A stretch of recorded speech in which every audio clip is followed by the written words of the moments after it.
entregaron los colegios en esta administración con el presupuesto general y la relación que tienen con el tema de la corrupción en infraestructura que existe.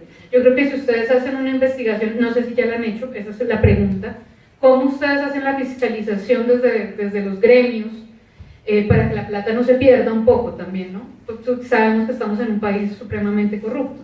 Entonces la pregunta es, ¿ustedes cómo han llevado esa investigación? Si la han hecho o no la han hecho, porque revisando algunas cosas, así como por encima, yo me di cuenta de varias cosas, inconsistencias, que podrían servir para entender un poco por qué el gobierno le dedica tanto a infraestructura y eso lo mete como si fuera un gasto de educación para los profesores y la calidad de los estudiantes, que evidentemente sí la mejora, pero que tiene ahí unos datos interesantes que yo les invitaría a ver, y ahorita te pasaré algunos datos de algunos departamentos como Córdoba, para que le digan a la ministra cuando se la encuentre. La segunda era a Jorge. Sí, Jorge. Y era un poco que a mí me ha llamado la atención algo que no pasa solamente con el tema de profesores, que nos des tu opinión como periodista, sino que me está llamando un poco la atención en todos los paros. Y es cuando uno revisa la matriz mediática que se utiliza para hablar del tema de Venezuela, que es una constante en la comunicación colombiana, en prensa, en radio, prensa y televisión, uno ve un tratamiento a la oposición venezolana como si ellos tuvieran el derecho a protestar, digamos, como si fuera válida su protesta, teniendo en cuenta que también ha tenido evidentemente víctimas y que pues hay unas cosas censurables, pero la prensa en general colombiana tiene un tratamiento diferencial a la protesta en Venezuela y la protesta en Colombia. Aquí uno, leyendo un poco, escucha palabras como vándalos, como que me están dañando mi movilidad, pero si los escucha hablar a los mismos periodistas de Venezuela, ellos están reclamando sus derechos, ellos están haciendo lo que tienen que hacer por una democracia libre, dicen algunos periodistas. Entonces yo quiero que, más allá de la posición de RCN y Caracol, tú nos digas por qué pasa eso en Colombia, porque una protesta que es de un país extranjero, que tiene también su situación política, es un tratamiento diferencial a esa protesta y unas formas de mencionar a los gremios colombianos, de estigmatizar un poco la protesta, como lo hemos visto en varios medios de comunicación. ¿Por qué pasa eso en la comunicación colombiana? Esa es la pregunta para Jorge. Y un poco para la profe Catalina, es que nos digas, hay una amenaza hoy que suelta Peñalosa un poco para que tú nos digas cómo reacciona un docente cuando le dicen que si protesta puede llevarse a la cárcel. ¿Qué miedos tiene el gremio docente? Porque yo he visto ya, digamos que Peñalosa, porque no tiene mucha favorabilidad ahora, no ha mandado al SMAT como lo hace con otro tipo de poblaciones tan seguido. Digamos, lo ha hecho una vez, que su récord es muy poco para lo que siempre utiliza esa fuerza disponible. Pero yo quería preguntarte, ¿cómo van a reaccionar los docentes si el gobierno se niega a negociar, ustedes siguen en las calles y la respuesta del distrito o de las demás ciudades es fuerza? Que es lo que más o menos él dice hoy en una de sus entrevistas. Esas eran las preguntas. Bien, buenas noches. En Colombia los profesores y las profesoras, en mi opinión, no están luchando por el servicio educativo, sino están luchando y nos están dando una lección de dignidad, están luchando porque se garantice el derecho efectivo a gozar a la educación. En eso podríamos estar de acuerdo. Hay un impacto, hay un costo en el servicio, sí, y hay servicios buenos y malos, pero acá no se está peleando por un servicio, un derecho, y no existe. En este país, en ninguno de los niveles de educación existe el goce efectivo digno de la educación. Se ha mencionado por las orillas el tema de la educación privada, sobre todo en las escuelas y colegios, y la remuneración de los profesores. Y como profesor universitario en una facultad de educación, debo decir que los egresados de las facultades, cuando no están en la carrera docente, el salario promedio que están recibiendo es el mínimo. y con un montón de irregularidades pasando por encima de la ley por parte de los colegios privados. No es cierto que los mejores profesores estén en los colegios privados. El gobierno colombiano no hace 8 años, no hace 20 años, hace muchísimo tiempo, nos dice la historia de la educación en este país, no ha tenido como una de sus prioridades el sector educativo, más allá de que en el papel aparezca así, pero no lo ha tenido en sus prioridades. Y mi pregunta es para los tres invitados, la respuesta del gobierno también, no ahora sino desde hace muchos años, es que no hay plata, o que pueden haber otras prioridades. ¿De dónde propondrían ustedes que salieran los recursos para solventar, para solucionar el problema y, en mi juicio, la crisis que tiene la educación colombiana? Y enseguida Carlos, creo.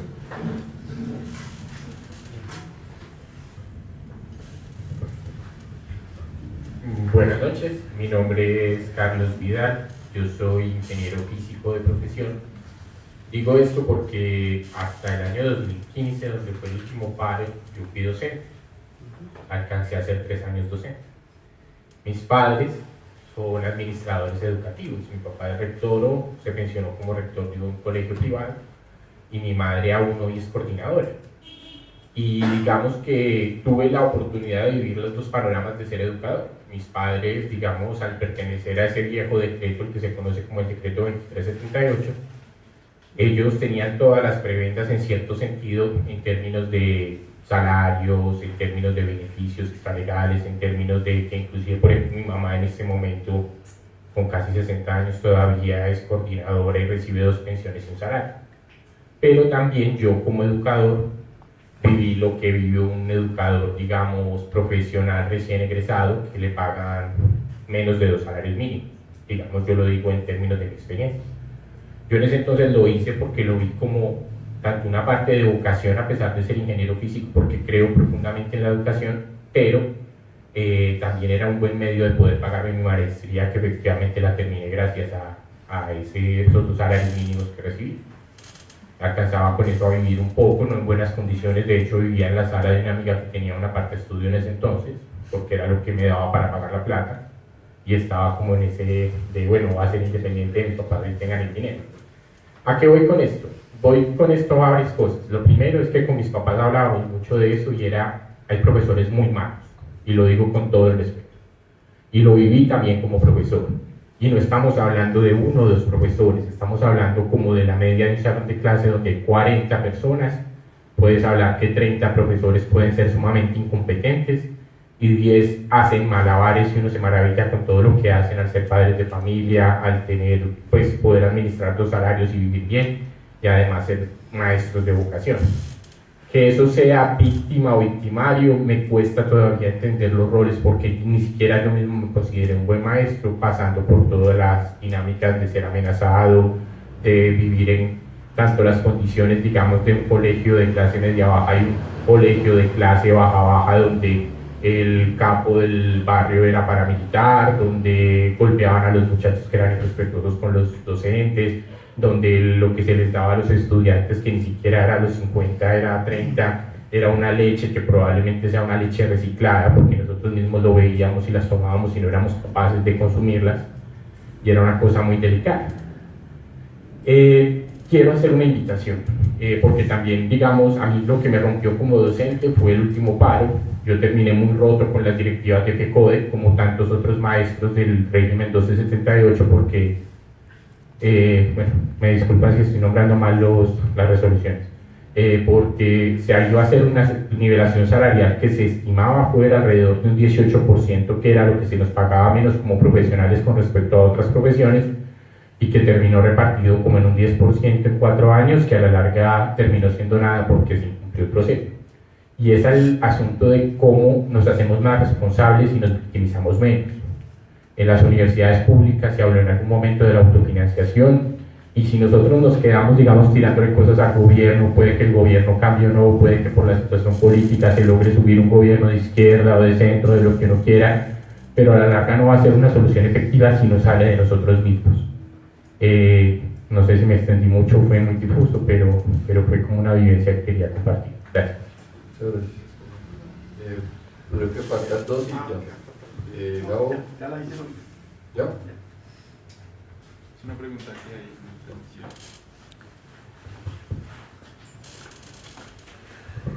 Pregunta David Moreno y dice, pues no es para nadie en específico, pero que le quiero responder es si los 3 niveles de preescolar no intervienen en la labor de las madres comunitarias del ICBF. Muy concreto. Bueno, bien, yo creo que en este caso no va a ser necesaria la pregunta final de parte nuestra, porque creo que las preguntas del público han sido muy buenas. Entonces, comenzaríamos en este caso Catalina, el profe y el profe. Vamos a terminar las Bueno, algunos elementos. 8 minutos. 8 minutos. Bueno, rápido. Quiero como ubicar, y vino a mi cabeza una frase que creo que marcó para muchos en nuestra formación en la licenciatura, y es ¿cuál es el oficio del maestro? Y leíamos al profe Saldarriaga y lo ubico en este momento precisamente alrededor de la discusión de derecho de servicio. El oficio del maestro es enseñar, y creemos que para que las condiciones de la enseñanza se puedan dar, pues debemos dar la discusión a fondo de cómo nos imaginamos el ejercicio pedagógico en las aulas. Y arranco por la intervención del compañero. Hay profes muy malos, hay policías muy buenos, hay policías más malos, ¿sí? Y lo traigo a colación porque en efecto yo sí creo que hay muchos más de lo que uno se imagina, maestros muy buenos y maestras muy buenas, ¿sí? Y que muchas de las condiciones en las que permanentemente tenemos que hacer nuestras clases, pues llevan a que se lea rápidamente, como venga, pero es que este profe no hace, medio hace, casi hace. Y para ubicar un elemento muy concreto es cómo nos toca a nosotros, por ejemplo, preparar una clase, evaluar la clase, pensar en que cada una de las personas que está al frente de nosotros tenga la posibilidad de aprender de la mejor manera eso que nosotros estamos tratando de construir. Entonces, creo que generalizar el hecho porque algunas prácticas de algunos maestros y maestras no correspondan con lo que uno considera debe ser lo más ético, lo más profesional, pues es muy complicado. Lo digo en mi ejercicio, yo llevo siendo maestra 12 años y me he encontrado con excelentes profesores que en medio de las condiciones de verdad hacen un esfuerzo muy grande. Entonces generalizar me parece muy difícil, y lo traigo con el ejemplo de la policía porque podríamos también discutir si todos son tan malos o todos son tan buenos, o en el ejercicio de lo que les implica, lo que les obligan a hacer, por ejemplo, y lo conecto con la pregunta de Diana, pues serán tan malos o más bien responden a una condición muy particular de lo que significa ser la fuerza de opresión del establecimiento. Y va al tema de qué pasará si Peñalosa decide radicalizarse, y diría una de nuestras consignas: dure lo que dure y cueste lo que cueste. El viernes, porque ellos nos acompañan en todas las acciones, o sea, hay fuerza disponible y hay SMAT escondidito, se van metiendo tal, y no se ha visto, pues porque la acción no ha sido tan evidente, tan efectiva, pero a todas las movilizaciones, a todas las acciones, hoy leyendo en la calle estaba el SMAT detrás de la estación, ¿sí? Dispuestos a que en un cierto momento pues iban a agredir a los compañeros y compañeras. ¿Qué va a pasar si, o cómo reaccionaremos si se radicaliza la represión? Definitivamente creo que una de las consignas de este paro ha sido: nos seguiremos manteniendo en las calles. El viernes, cuando fue la agresión por parte de las tanquetas, cuando llegaron las aturdidoras, los gases y demás, fue muy bonito encontrarse con maestros y maestras que incluso están pensionados y estaban ahí al lado de nosotros diciéndole a la policía: no más, lo que estamos haciendo es digno, es justo, es pensarnos esto, no más, seguiremos en la calle. Sí, creo que el paro se mantiene hasta que la Junta Nacional logre en las mesas de concertación las mejores condiciones para que nosotros levantemos el paro. En tanto, seguiremos en paro. Si se radicaliza, pues insisto en el final de mi intervención pasada, nosotros seguiremos demostrando que es en la calle donde se ejercen los derechos, o más bien, donde se presiona al gobierno para que cumpla. Juntándolo con respecto al tema de si victimizarnos, o sea, si el paro es una forma de victimizarnos y por qué más bien no pensamos en otras cosas, que es un poco también muy asociado al asunto de pensar, ser más creativos en la protesta. Nosotros partimos del hecho de que el Estado debe garantizar los derechos, ¿sí? Y en esa medida somos garantes de que se pueda ejercer la enseñanza y el aprendizaje de la mejor forma. Entonces, tienen que garantizar por una razón, y es que como ciudadanos contribuimos con nuestros impuestos a que estos que administran pues puedan distribuir de la mejor manera sus ingresos. Ahora, con respecto a dónde debe salir, yo debo confesar que no soy tan experta en términos de cifras, datos y de la economía, pero sí hay una situación que me parece clave, y es entender, o más bien poner en la discusión, por qué los sectores estratégicos, minero energético por ejemplo, se siguen cediendo, se sigue vendiendo, sigue habiendo concesiones, es decir, se sigue privatizando, y no pensar más bien en una administración eficiente por parte del Estado de nuestros sectores estratégicos. Creería yo, insisto, desconociendo un montón de la realidad en términos económicos, pues que por ejemplo, de dejar de vender los recursos, podría salir más plata para la educación y para la salud. Y finalmente, bueno, creo que por aquí dejamos. Bueno, voy a tratar de responder. Perdón. Yo soy el... No, yo era por el orden. Estás renunciando a tu garantía democrática. No. Está bien. Bueno, miren, el primer punto es que nosotros conseguimos la institución educativa en función de la educación. Entonces, un vigilante no debería ser cualquier vigilante. Y quiere decir que un rector debe ser docente. O sea, toda la educación debe moverse. La norma que tenemos hoy, no, un buen gerente, tráigalo aquí. La ministra, tráigala de dónde, bueno, tráigala del Ministerio de la Defensa, como ocurre ahora, o del Ministerio de Agricultura. No, nos parece que como las universidades privadas, generalmente los rectores son una eminencia. Los rectores deben ser administradores, pero en la educación. Segundo, 15 días antes del paro del magisterio hubo un paro del colegio Estaquio Palacios. Tumbaron medio colegio y llevaba un mes sin hacerle nada. Y los niños fuera de clase. Eso no era un paro. O mejor dicho, eso era un paro hecho por el gobierno. Se tumba el colegio y no empieza a construirlo. Toda denuncia que haya sobre eso hay que hacerla a los organismos de control. Nosotros, denuncia que nos llegue, la transmitimos a los organismos de control de inmediato.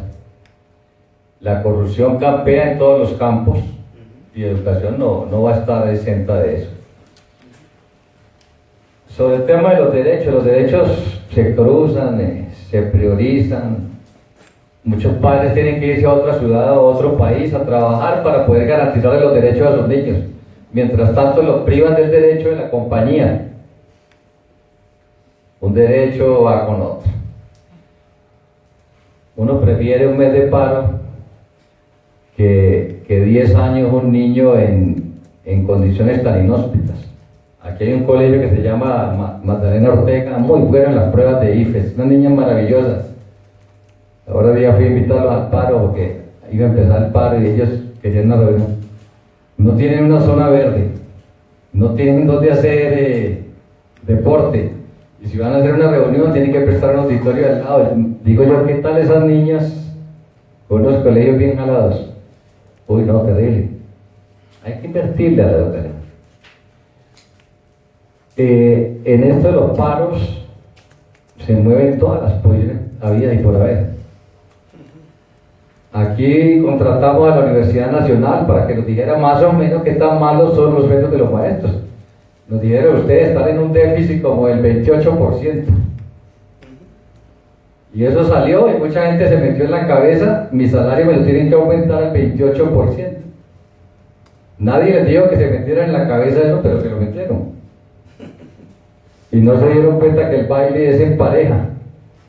Entonces cuando FECODE fue y negoció, el gobierno lo máximo que llegó fue al 12. Y a FECODE un momento en que le tocó aceptar el 12 y dijo, no, pero nosotros vamos a ir por el 16 y nos quedan debiendo 2 puntos para el 20 y el 21. Pues los los tales 4 puntos, hoy los están discutiendo todavía porque no están claros. Y los 12 el gobierno sí los está cumpliendo. Eso lo está cumpliendo, incluso ahora el aumento viene con 2 de esos y esperamos que los 3 que vienen y otros 3 los va a cumplir. Entonces, claro, entonces a uno lo critica el gobierno porque hace paro para mejorar los salarios. Y los maestros nuevos lo cuelgan porque ellos querían 28 y les llegó 12. Eso nos toca. Y eso toca seguirlo haciendo porque es una negociación. Ahora, debemos estar abiertos a las formas de lucha, qué iniciativas hay y qué resultados. Nosotros hemos intentado, por ejemplo, referendo. En el 2001 intentamos un referendo, eso no dio resultado. En el 2008 intentamos otro referendo, eso no dio resultado. Entonces yo no puedo decirle, en mayo de 2017 hagamos un referendo. No podemos hacerlo. Cuando surjan otras iniciativas que den resultado, hay que cogerlas. Hoy no conocemos otra que el paro. Uno quisiera no hacer paro, hubiera otra forma donde uno se sienta, dialoga y encuentra una respuesta, pues bien. Hay que estar abiertos a iniciativas, pero siempre hay que buscar soluciones, no esperar allí. Y finalmente, el tema de dónde deben salir los recursos. Bueno, este es un tema macroestructural. Por ahora, en lo inmediato, hay que mejorar el sistema general de participaciones. Y eso tiene que ver con los ingresos corrientes de la nación. Y eso tiene que ver con cómo marcha la economía del país y cómo se tocan, por ejemplo, renglones de la economía. Y cómo se toca, digamos, las relaciones con el comercio exterior, etc. Las reformas tributarias, si son progresivas, son regresivas. Es un tema bastante complejo. Por eso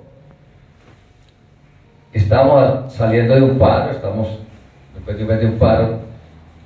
Alguna persona nos va a preguntar mañana, ¿y cuánta plata ganaron directamente para educación?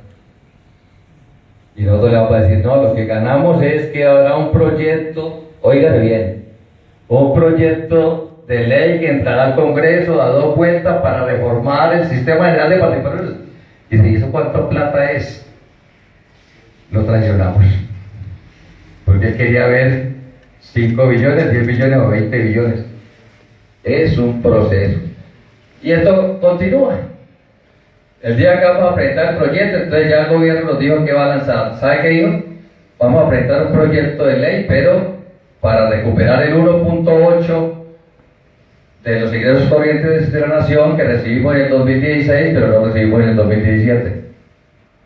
Y después de que les dice, nosotros vamos por el 4.5 del Producto Interno Bruto. Entonces, en unos meses estaremos discutiendo este tema en todo el país, en seminarios, en foros, hablando con los alcaldes, con los secretarios.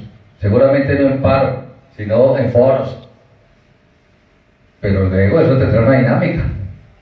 Ahí nos volveremos a encontrar, doctor Jorge, hablando de estos temas, porque esto no es pan comido. O sea, estamos ante un problema de financiación del Estado. Y si tenemos en cuenta el lío de la corrupción, cada REPICA se lleva 3 reformas tributarias, cada Interpol se lleva 2 reformas tributarias. Estamos ante problemas económicos y políticos serios, por eso no perdamos la paciencia. Un mes para una vida que tenemos que afrontar con esos niños que están empezando, no, para ganarles el preescolar, para ganarles alimentación. Yo entiendo lo de la alimentación, en realidad hay padres de familia que tienen a los niños en el colegio porque allí se alimentan. Y para uno es muy doloroso eso, pero para uno es muy doloroso que 2 millones de niños en todo el país necesitan eso y lo necesitan por varios años. Entonces a veces hay que escoger entre opciones, y nosotros hemos escogido la opción de que a largo plazo los recursos hay que mejorarlos para que logremos el propósito que todo el mundo quiere. Todo el mundo quiere un preescolar de 3 grados, todo el mundo quiere niños bien alimentados. Pues pongámonos a encontrar caminos para eso. Muy rápidamente voy a ser telegráfico porque pues, no da tiempo para discutir. Yo, además de cuestionar el paro como por su costo, como forma de protesta, también negocio algo que no mencioné antes y es, perdón, también negocio, también cuestiono el hecho de que la mejor manera de negociar sea bajo un paro.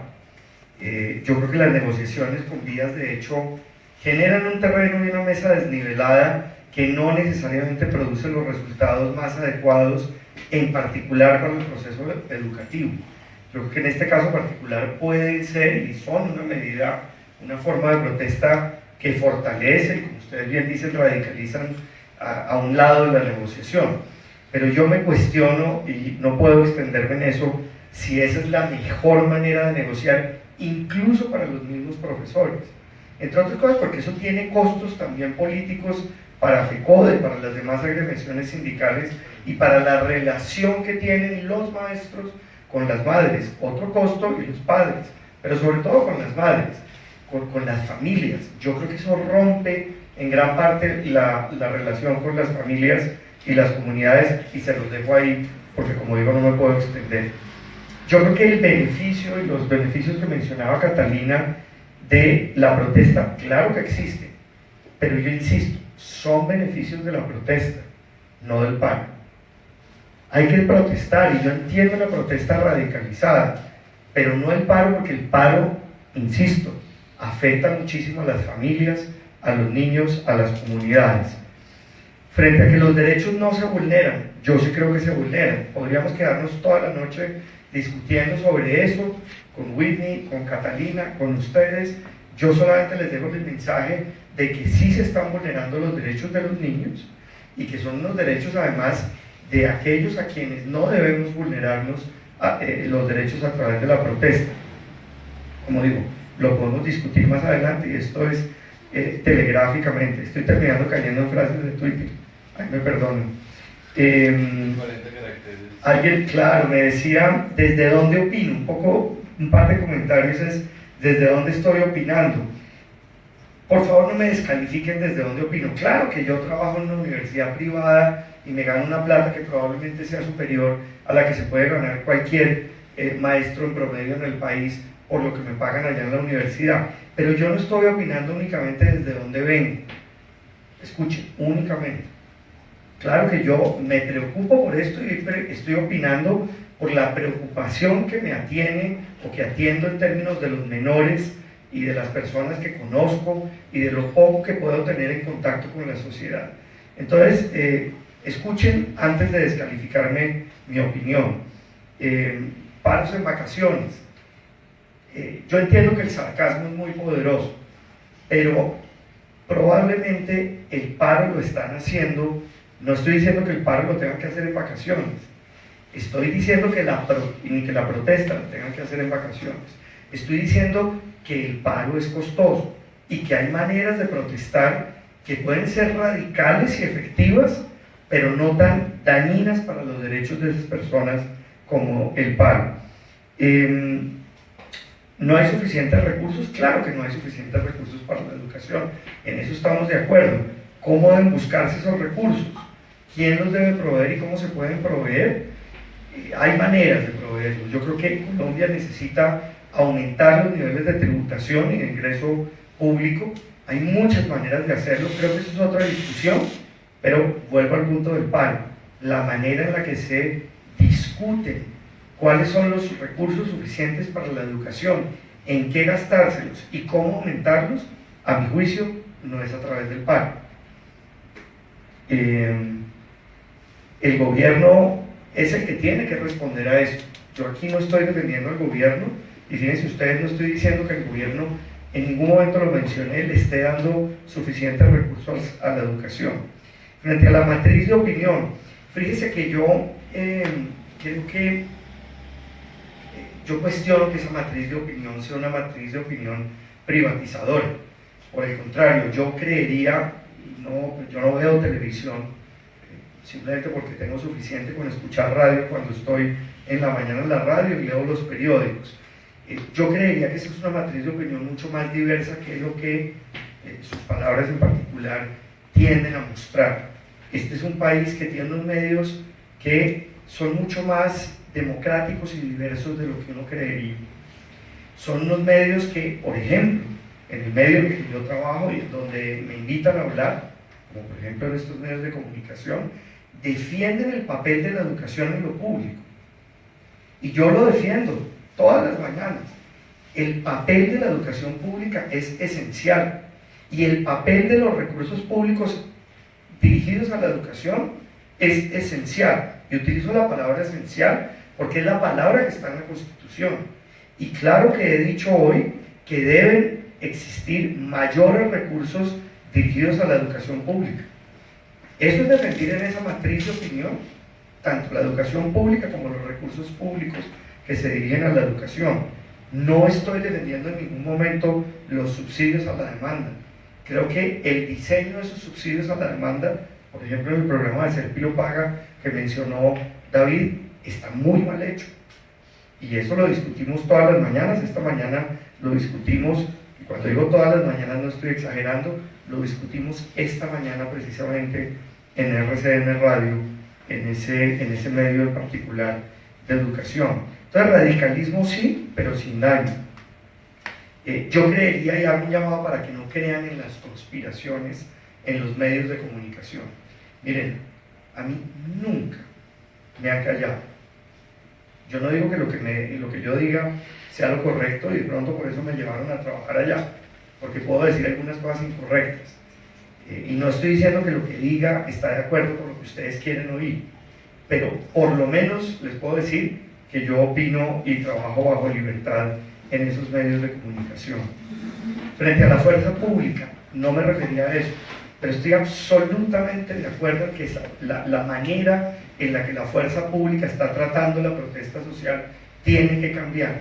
Este país no puede seguir tratando la protesta social y los movimientos sociales de la manera en la que lo hace la fuerza pública. Creo que está muy mal. Hay algunas cosas que se hacen bien, pero en general creo que eso toca cambiar. Así como la protesta es diferente, no debe haber amenazas, por ejemplo, por parte de los gobiernos, ni siquiera palabras que se puedan tomar como amenaza en términos de radicalización, como lo hace el alcalde de Bogotá. Y en eso se equivoca profundamente, creo yo. En términos de la colusión de derechos, fíjense ustedes que claro que reconozco que aquí hay una colusión, yo diría que es la palabra adecuada, una colusión de derechos en términos del derecho a la protesta de los profesores y los derechos de los estudiantes. Y me encantó eso que usted alcanzó a mencionar al final, Catalina, que decía, hombre, pero es que usted nos está diciendo que no protestemos, tenemos que protestar precisamente porque nosotros somos el vehículo a través del cual, y esas son mis palabras, no las suyas, se garantizan los derechos de esos menores que tienen que ser garantizados. Claro, pero el límite de la protesta, a mi juicio, está, entendiendo la Constitución dentro de mi lectura, el límite de la protesta está cuando usted vulnera los derechos de esos menores a los cuales ustedes les tienen que garantizar los derechos. En ese sentido, yo creo que vale la pena pensar en emular cómo se conduce la protesta, que también es igual de radical, en otros países que sí tienen garantizado constitucionalmente ese derecho a la protesta en servicios públicos esenciales, en la educación, en la seguridad. Tenemos que preguntarnos por qué los policías acá no pueden protestar, por ejemplo. Ya estoy terminando. Cuando yo hablé acerca de los salarios de los trabajadores que están en el sistema educativo, yo en ningún momento dije que tenían que ser iguales. Lo que dije es que tenemos que hacer que el salario del sector público sea competitivo con los del sector privado educativo, porque de lo contrario el sector público no va a poder atraer y va a perder sus mejores profesores al sector privado educativo. Más que preocuparnos por la equidad con los demás trabajadores del sector público, tenemos que preocuparnos, y miren lo que digo, tenemos como nación, como sociedad, que preocuparnos porque no se vayan los mejores profesores del sector público al sector privado por razones de ingreso. En términos de los niveles de preescolar, los 3 niveles, si es una competencia, la pregunta que hicieron en Facebook, yo creo que sí debemos privilegiar el sistema educativo preescolar público sobre el de madres comunitarias.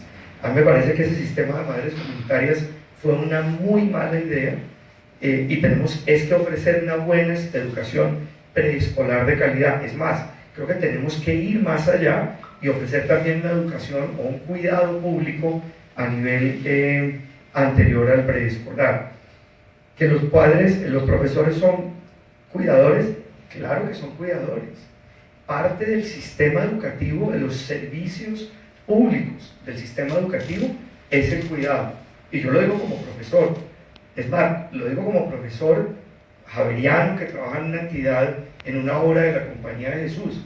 Lo primero que nos dicen y nos enseñan es: cuide a sus alumnos, la cura personal que le llaman los sacerdotes jesuitas.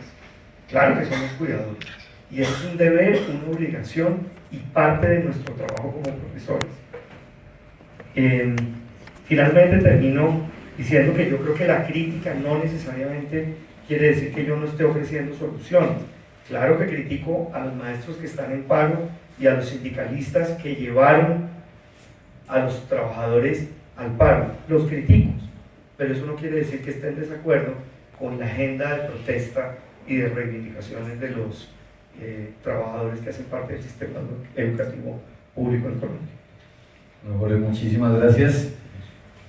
Bueno, 3 ideas fuerza para terminar. La primera es que creo que cada vez que hacemos estos Café Esperanza ratificamos la necesidad de hacerlos, en el sentido de que realmente avanzar en la reconciliación sí pasa por poder escuchar opiniones distintas, argumentos distintos, entender que seguramente no vamos a llegar a acuerdos en muchas cosas, pero los pocos acuerdos en los que podamos llegar son bien importantes.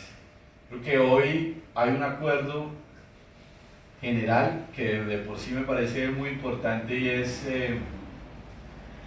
que hay una gran dificultad en la educación en Colombia y que hay que motivar esa discusión, que tiene que ser una prioridad para este país, saber qué va a hacer con su educación, cómo se le consigue una adecuada financiación y cómo en general resolvemos una de las grandes necesidades que tiene este país. Segundo es que no se mencionó, pero ahí sí desde la línea editorial de este programa, que no es oculta y que no es objetiva, pues hay algo que no se mencionó en el debate, y es que los 2 principales gastos públicos de este país son, o de los 2 grandes rubros centrales son, digamos, el gasto en deuda, que hoy no es tanto externa, sino buena parte con la banca privada colombiana, y buena parte también de lo que se invierte o lo que se gasta en defensa. Y es la oportunidad, a propósito del proceso de paz, de que como nación discutamos cuáles son las prioridades de este país y cuáles son las reglas de juego en la sociedad colombiana. De verdad agradecerles mucho a todas y a todas por asistir, a nuestros 3 panelistas, sobre todo a ustedes, a quienes escucharon por Facebook. Nos alegra muchísimo a quienes producimos, porque esto es un esfuerzo colectivo, con Jonathan, con Víctor, con la gente de Comunicaciones de Marcha, y bueno, ahora con asocio también con Rema y con Tagio. Nos alegra mucho ver que viene gente asiduamente, que se va repitiendo, y de verdad pues nos llena eso de alegría. El próximo es el jueves 29 y es sobre la crisis en el modelo de salud. Hemos discutido esos temas que creamos son vitales para los colombianos y las colombianas, y de verdad que, como decimos siempre, esta charla, estos argumentos pues ratifican que en Colombia, a pesar de todos los problemas, pues hay esperanza. Ese es como el motivo central de esto que hacemos. Así que muchas gracias a todos y a todos. Bien.